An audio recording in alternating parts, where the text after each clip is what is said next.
Hello, and welcome to Conversations with Cully and Conlon. I am your host, the best podcast host in the universe, Steve Cully. I'd like to thank our sponsors at Procyon Partners. They specialize in employee benefits, wealth management, and retirement planning. President Sean Rabinowitz, proud supporter of our podcast network, and we love him dearly. Green Street Trust International, owned and operated by Renell Jump. They have a variety of services, but they specialize on tax plans for businesses large and small. They will save you money or get you a big fat return on your taxes.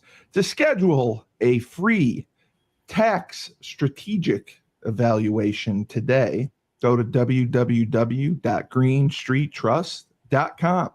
Pete Finch and the Finch Law Firm, located out of Bridgeport, Connecticut. If you suffered any type of personal injury, the Finch firm is for you. A slip and fall, a car accident, your mother-in-law ran you over with her car. Your wife stabbed you. The Finch firm is for you. Pete has won legal battles all over the state of Connecticut, and he will go to war with any insurance company. He's not scared of them to get every dollar you deserve in compensation. So just remember, if you're ever in a pinch, call Finch, and you can go to his website at thefinchfirm.com. Dynamic Human Performance, owned and operated by Andre Dixon, UConn legendary running back. He has a 5,000 square foot state-of-the-art facility. He trains boys and girls of all ages, of all sports. He has a boot camp program. If you want to get in shape, go to Andre. It's every day, 7 days a week, 6 a.m. He will get you ready to go. He has an athletic development program where he trains boys and girls of all ages in the sport of their choice from the ground up and makes them the best they can possibly be. Andre has sent both boys and girls to the college on scholarship in all different types of sports. So if you want to work with the best, work with Andre. His website is www.dynamichumanperformance.com. Julius Trenches. Julius Williams is down south. He runs the Trench Mob, located in Decatur, Georgia. He works with offensive and defensive linemen of all ages. They compete in tournaments around the country, 5 versus 5. They are timed rounds, and they score points if you get to the quarterback or not. His team went undefeated this past season. They are now in camp season where they will take your kids to college camps all across the country. And being associated with the Trench Mob definitely helps you with recruiting and gets you looked at just a little bit harder. Julius has sent kids to Florida, Florida State, Miami, Tennessee, Clemson, Georgia, and Alabama, just to name a few. If you want to work with the best, work with Julius. It's www.battleofthetrenches.com. And he also has a program for kids out of state where you can follow, and Julius will be with you every step of the way to make sure you're doing the training exercises properly and the technique drills properly. Newly added is James Whitfield Insurance. James Whitfield runs Luther James Insurance out of Bergen County, New Jersey.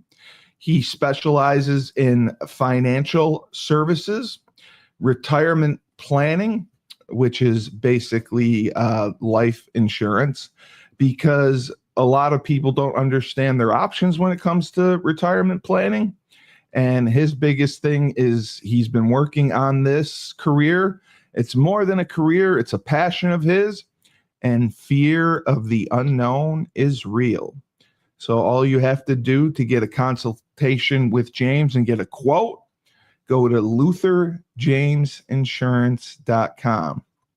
Now for the lady of the hour, UConn legend, and now Western Connecticut State University women's basketball head coach, Maria Conlon. Maria, so great to see you. Good to see you. I thought of you because there's a lot going on in the WNBA right now, and we had some questions that came in. Um, I had to look it up because I had no idea they had started their negotiations with several of the TV partners with the league about next season because the CBA runs out, as we know. And as you said, they're on a high. I mean, attendance has never been better, ratings have never been higher, and a lockout could be disastrous for that.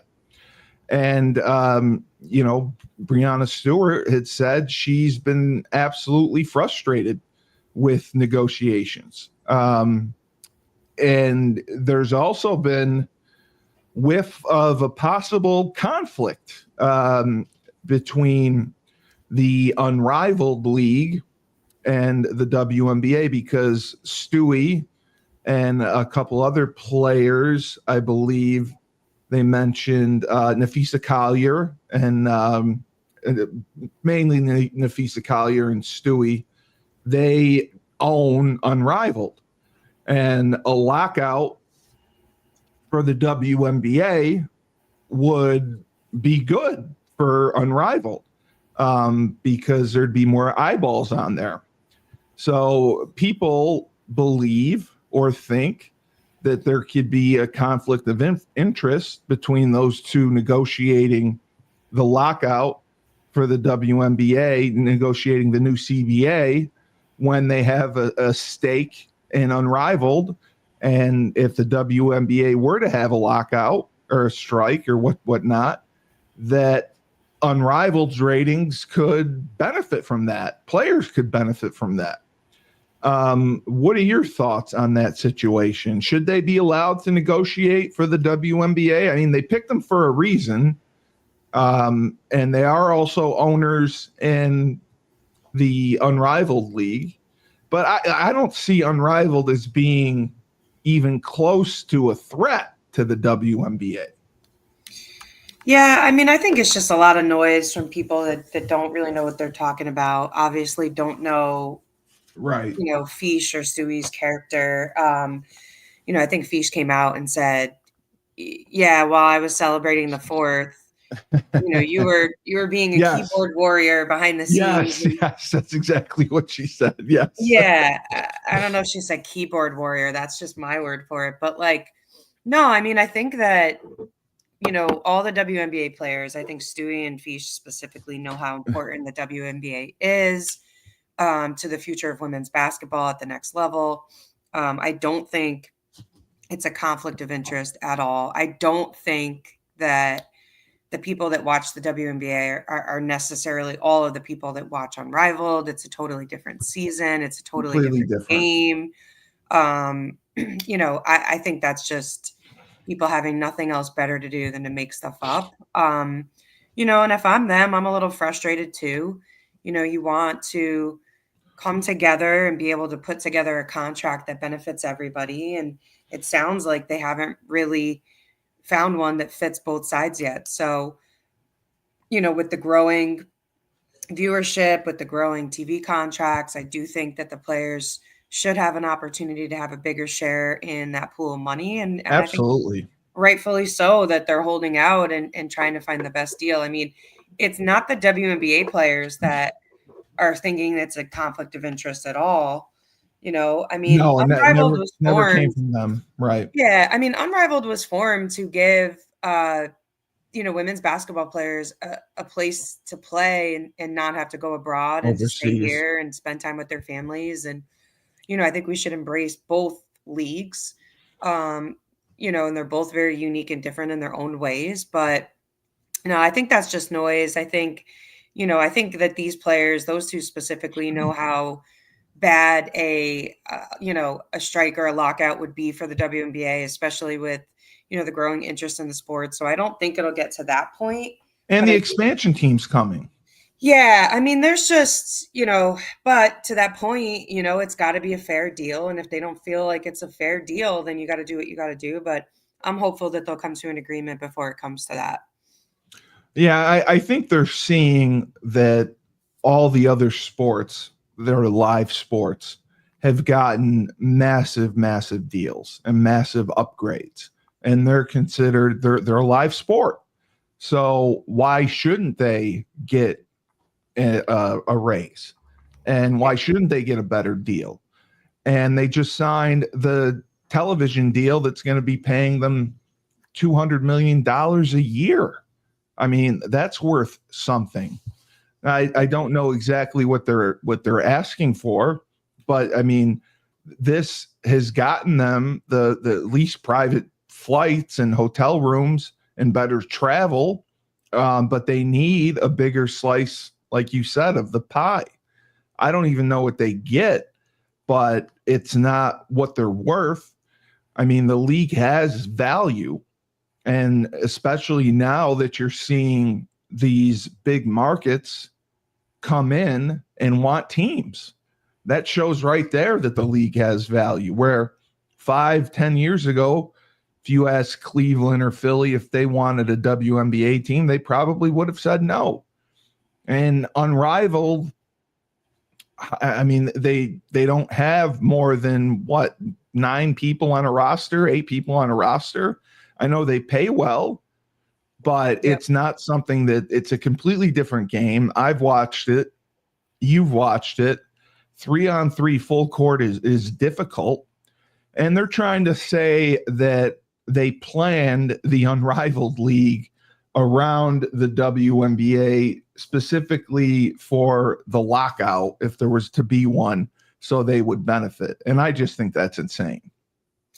Yeah, again, I just think it's off base. I think it's people that obviously don't understand the ramifications of what they're saying. I mean, Yeah.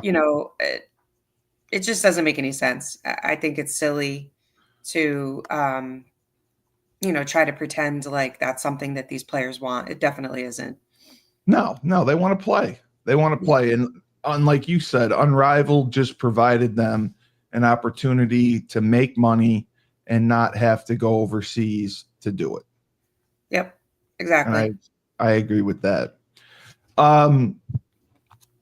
Your friend and mine, Angel Reese, became the WNBA's latest high-profile figure to call out the league's officiating, saying it has to be fixed, and she is tired of this shit.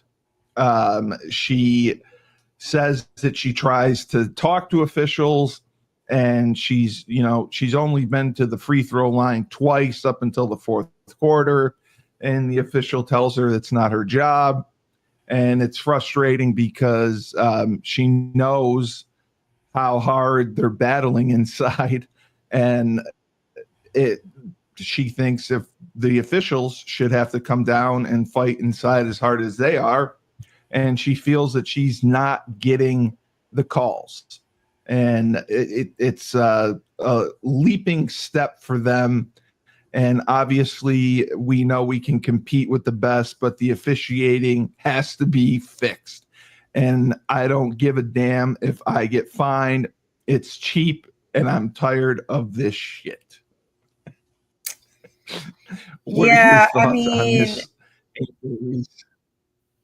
listen, I don't think And that she should even have is a comment. What is she that's a tired of? She's bold been in the comment league for a season and a half.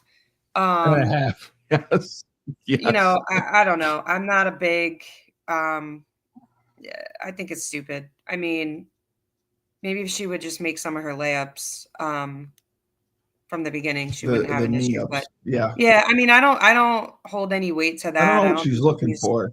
I don't think she's earned the right to say stuff like that to the refs or to anybody else. I think that you got to grind it out for a couple of years, and that if you can be productive, let's talk about. You earn the right to get those calls. Yeah, exactly. Listen, it's always more physical in the paint, right? That's what the game is. So I think you got to expect a little bit more contact, and just be able to play through it. So I don't know. I think it's a stupid comment. Yeah, I thought so too. The other big news was the showdown, I guess, first showdown in the WNBA between Caitlin Clark and Paige has been moved to the Dallas Mavericks arena, because obviously Caitlin Clark draws and Paige is Paige. So they're expecting a big turnout for that game. And I think it'll be interesting to see. I know that, Dallas hasn't been as talented as Indiana has this past season, but they're the last two number one picks of the draft. And, Caitlin's been out with an injury and she's going to be coming back soon. Paige, recently scored 27 in their highest total of her rookie season.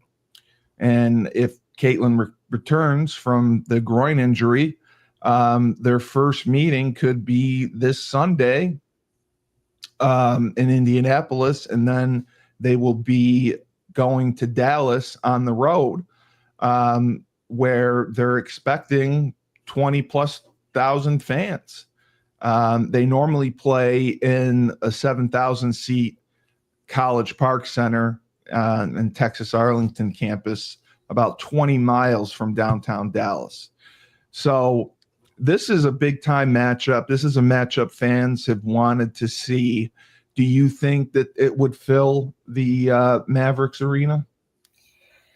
I think it'll be close. I wouldn't be surprised if it did. I mean, these are two young marquee players of the game. They both have huge followings. I think if there's going to be any game this season it'll be that one. Yeah.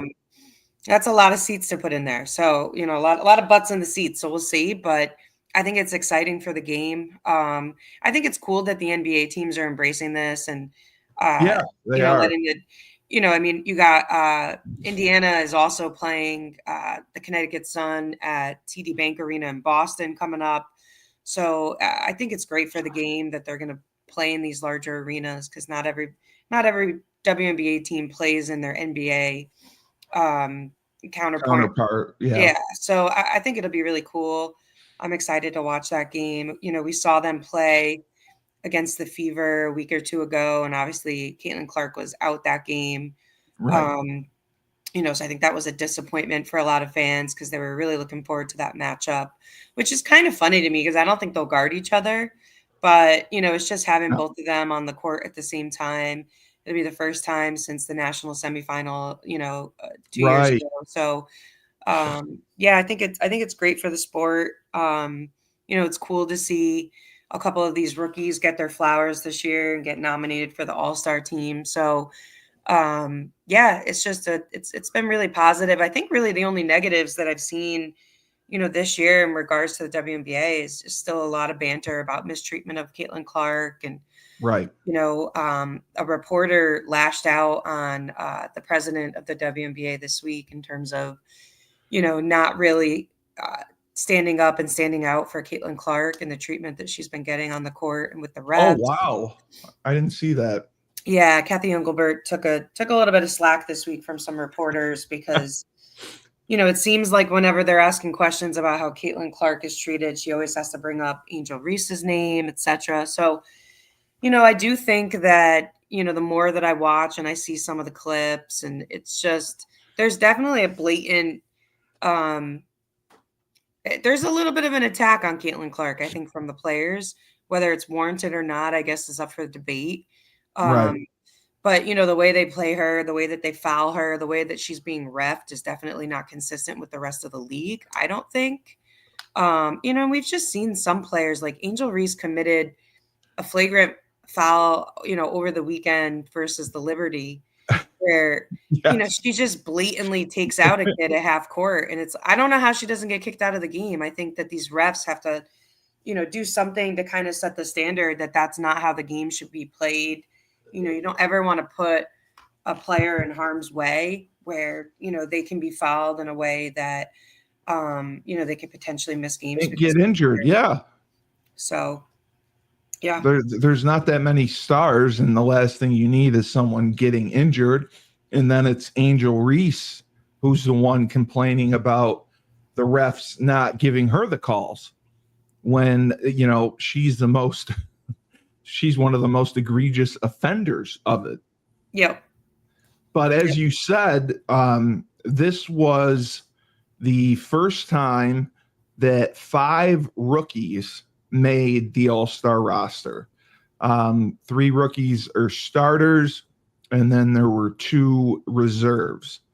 And, that's something that you and I have talked about. I've talked about it with Dave. Do you think it's just because there's more parity in the college game? There's giving more opportunities to college players, and they're playing at different schools, and that's why we're getting a variety of talent in the WNBA? Or was this year's class just special?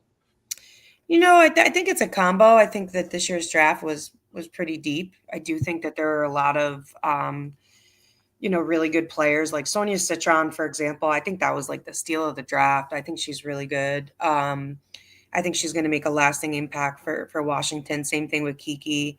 They're having great years with a young team and a new coaching staff. So I think that they're doing some stuff that I don't think everybody predicted.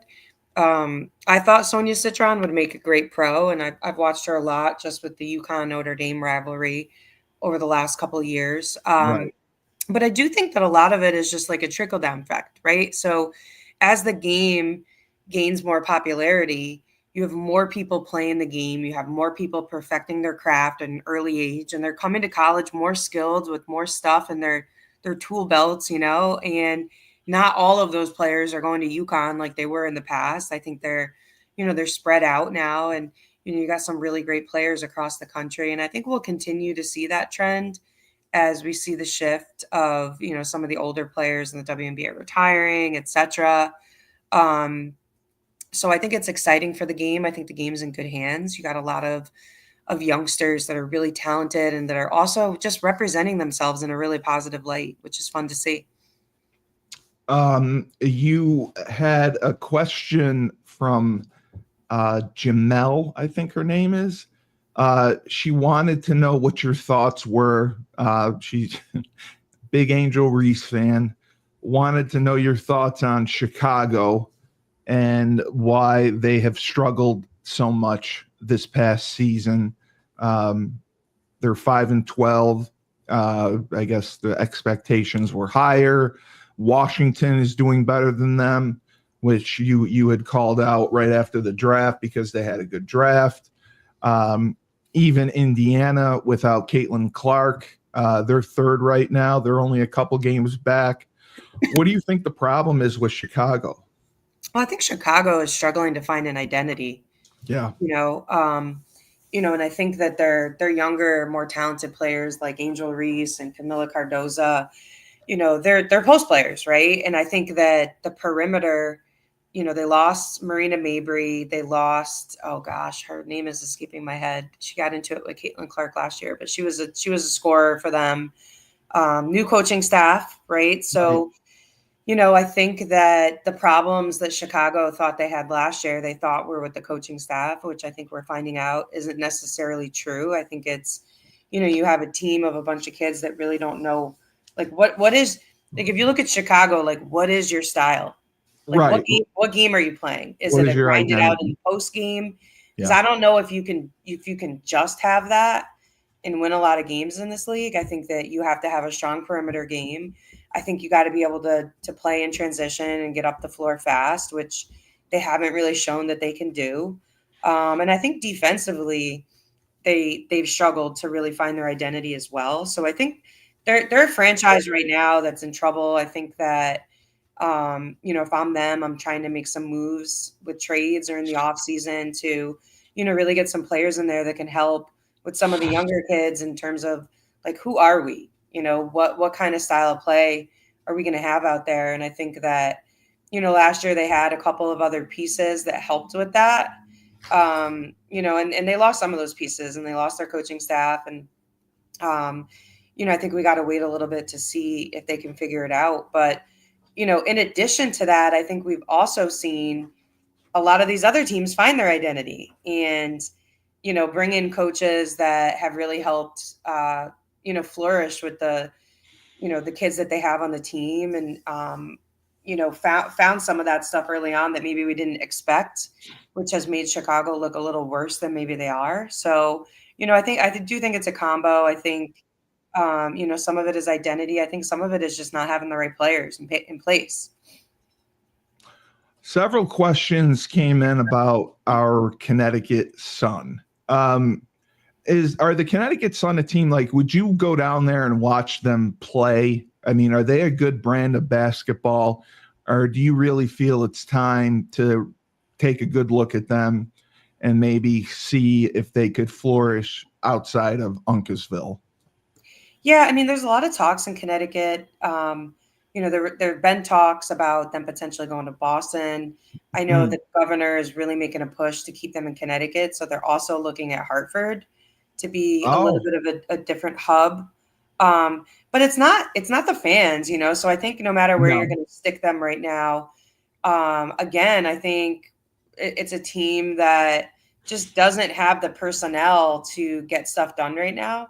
In the past, they had some really strong players in Alyssa Thomas and Dewana Bonner and some others, and they're lacking that right now. So I think they're kind of just trying to figure out maybe where they're going to land in terms of geographically and what that's going to look like for the future. I think they also they're in a little bit of rebuilding mode. It's kind of like they stripped down the whole house and now they got to try to build it back up again.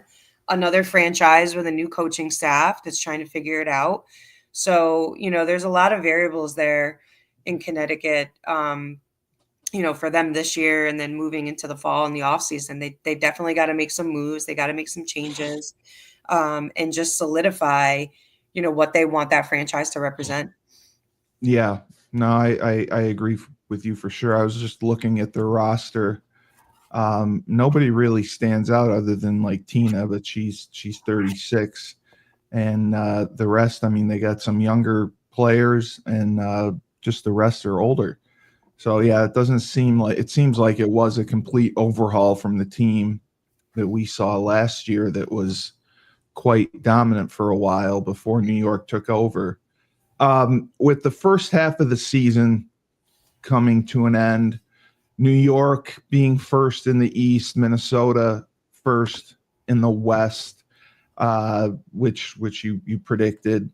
How do you think things will shake out the second half of the season? Who do you see as the favorites? Is it possible for Atlanta to catch New York, Phoenix to catch Minnesota, or is Minnesota just it's their year?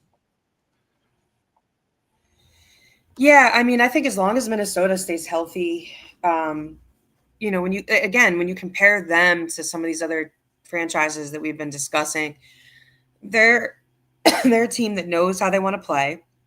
They all know their roles.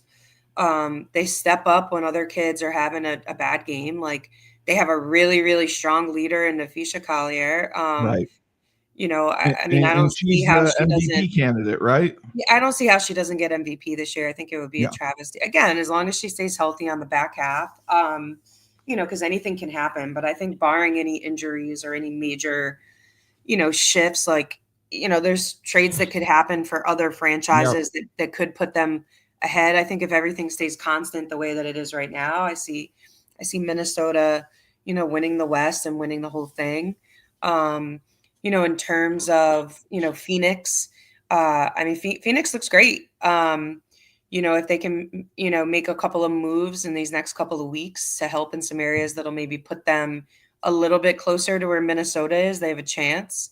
And then you look at New York and Atlanta in the East, or even an Indiana team. I mean, I think, New York's done everything up until this point to, really differentiate themselves in the East. But, Atlanta and Indiana are right behind there. And I think, if Caitlin Clark didn't miss as many games as she has so far this year, they could be a little bit higher.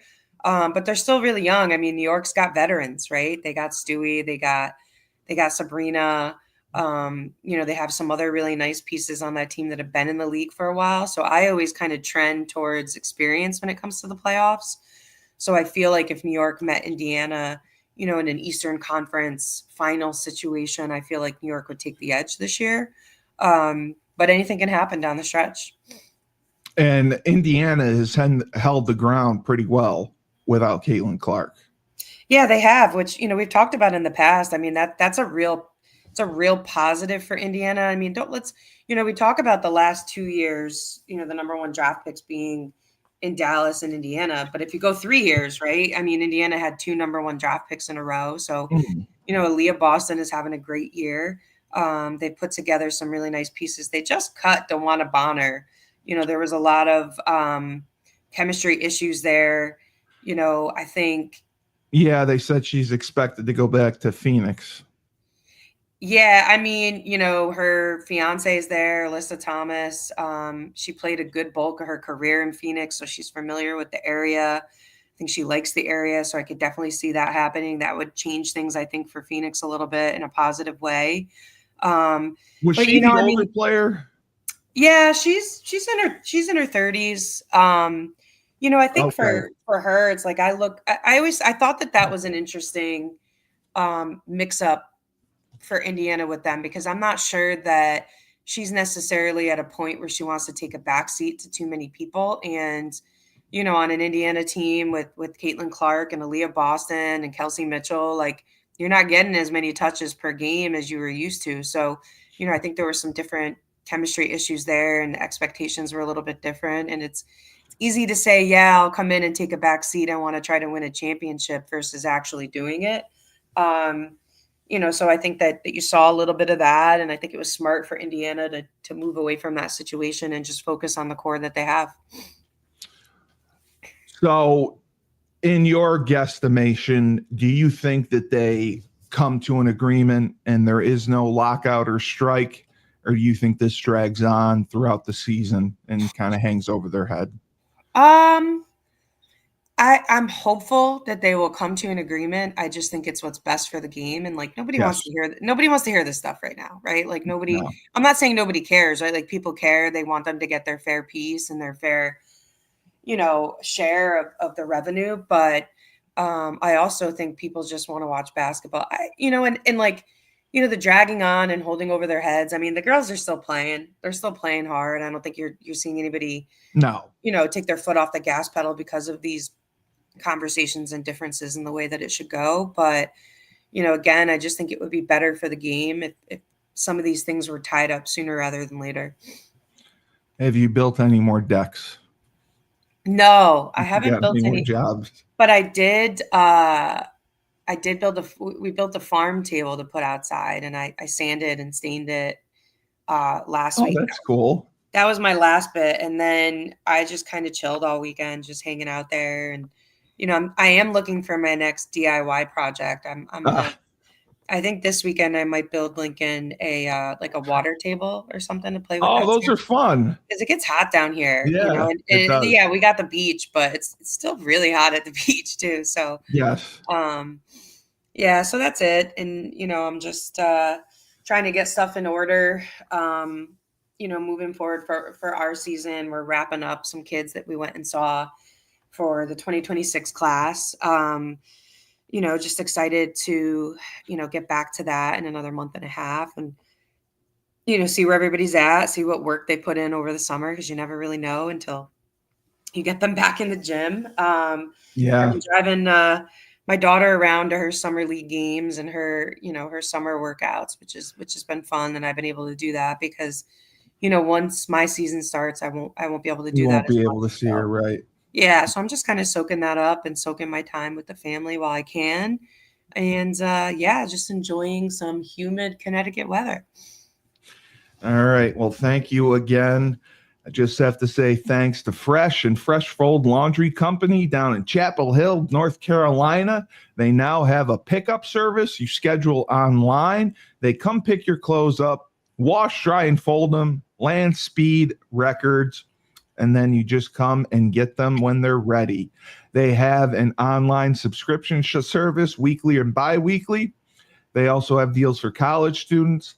All you have to do is go to their website, freshfold-laundry.com. For UConn legend, Western Connecticut State women's head basketball coach Maria Conlon, I'm Steve Cully, the best podcast host in the universe. Remember, when life gives you lemons, don't make lemonade. Take 2 oranges, throw them right back at life.